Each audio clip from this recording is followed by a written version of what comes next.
Hello, everyone, and welcome to the 22nd episode of Off the Cuff. It's been a while since I've done some of these, so I thought I might do another one because this is some big news. So, in case you haven't heard already, Richard Braine is the new leader of UKIP.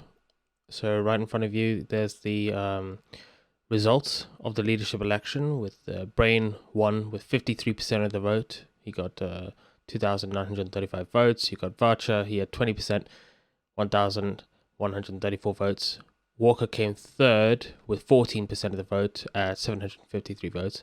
And Hookham came in last, 13% of the votes, or 13%, 770 votes. So in total, there was 5,539 votes, and there was 194 spoilt ballots. So first, I'll say I'm really happy about this result. I voted for Braine as my first choice.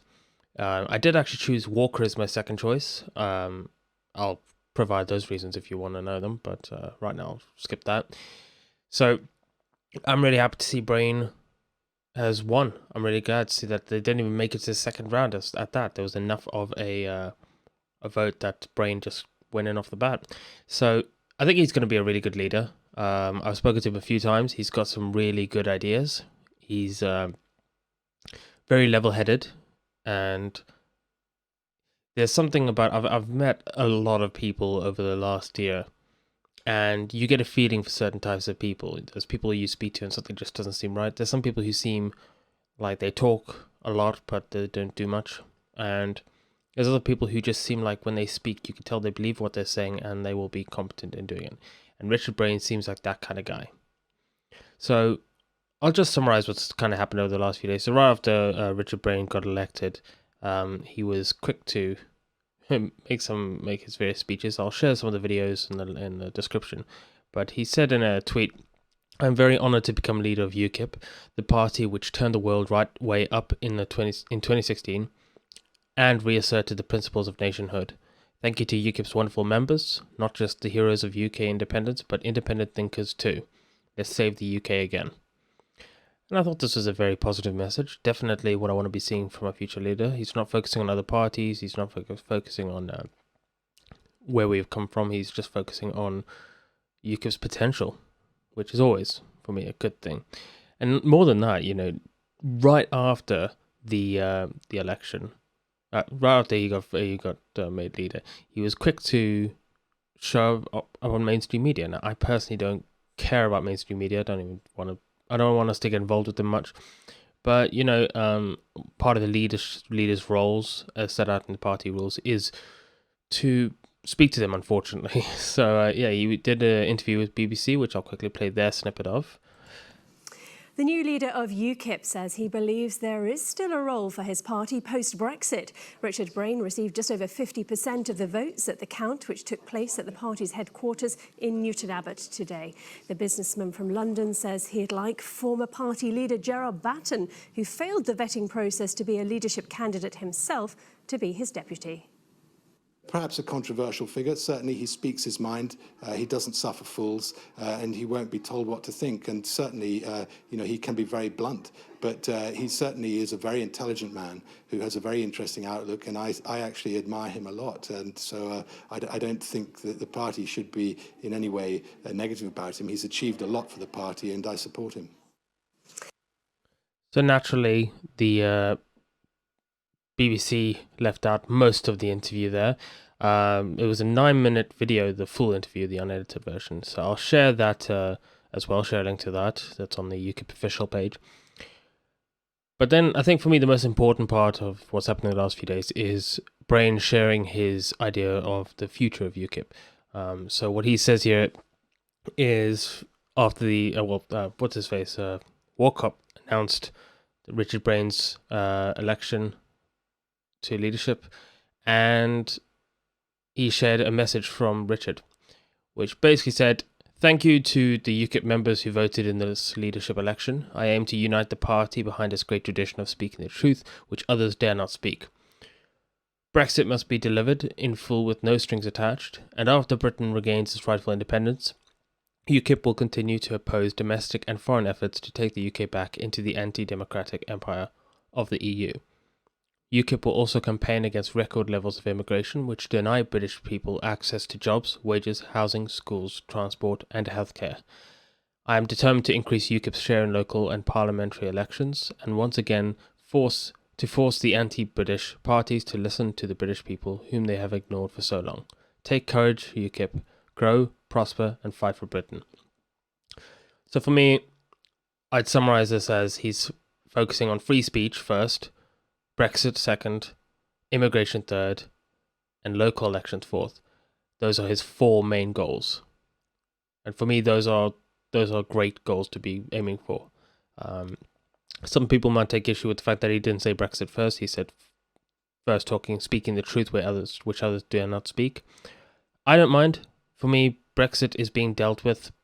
Whether or not we care about that, who knows? But the main thing is the fact that it is being dealt with.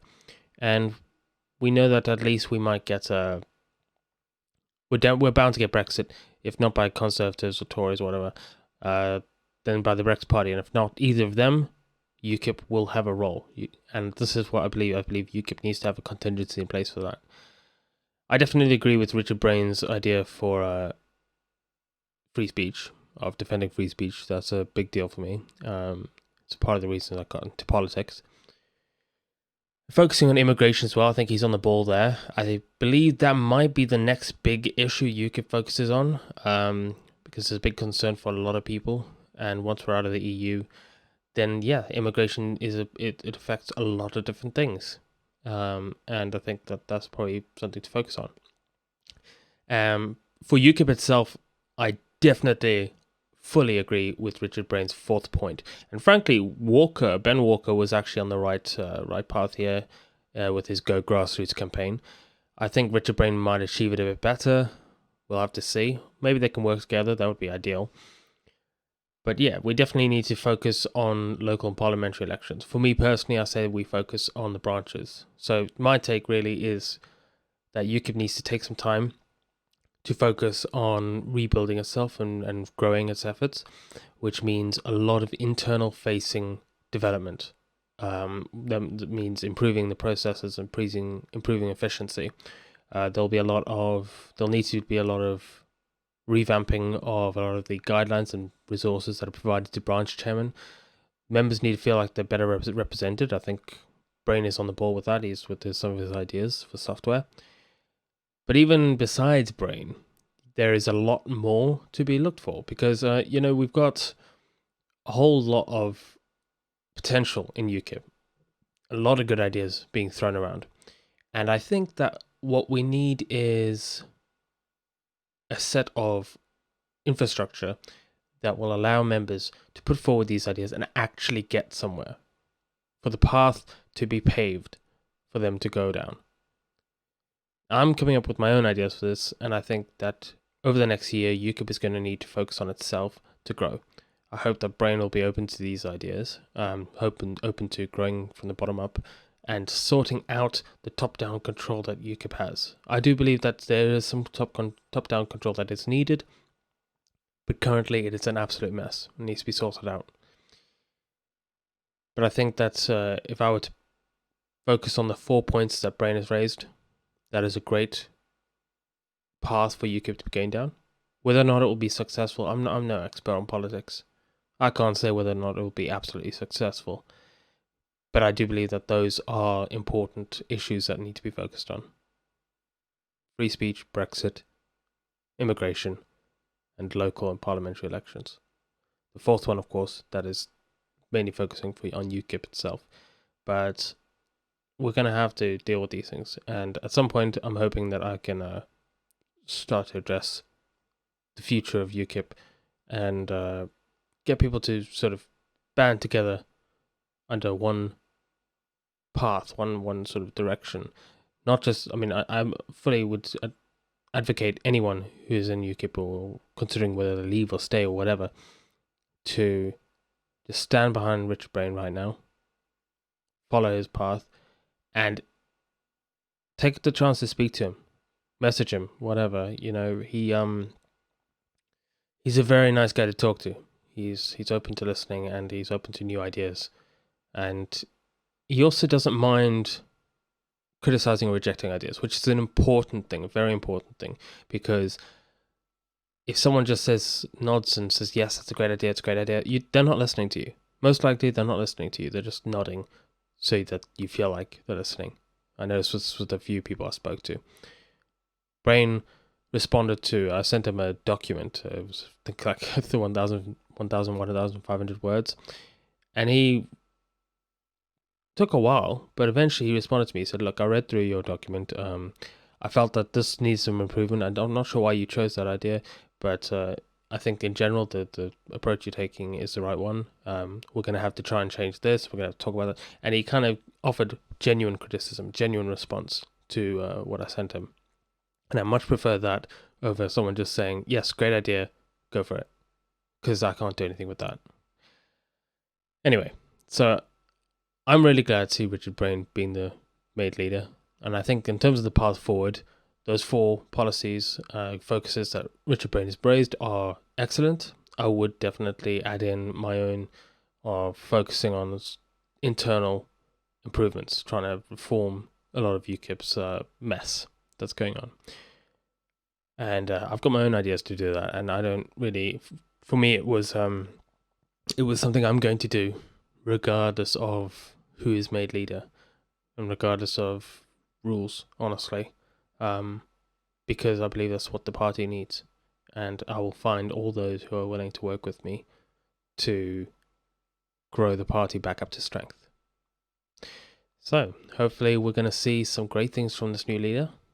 I'm very glad it wasn't Archer, Hookham, or Walker. But my second choice was going to be Walker, because I think I just preferred him over Archer or Hookham. But that being said, I'd rather Braine above all of them. Braine is the person that I wanted to be leader, and I'm glad that I made the choice that resonated with most of the party.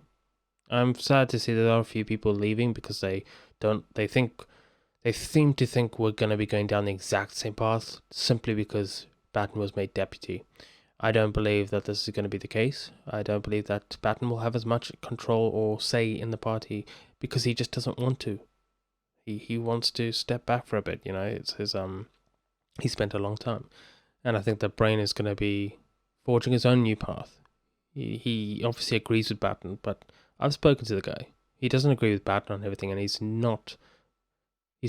lot better with how he presents himself. He's not as let's just say, not as blunt as Batten, which I liked, but fair enough.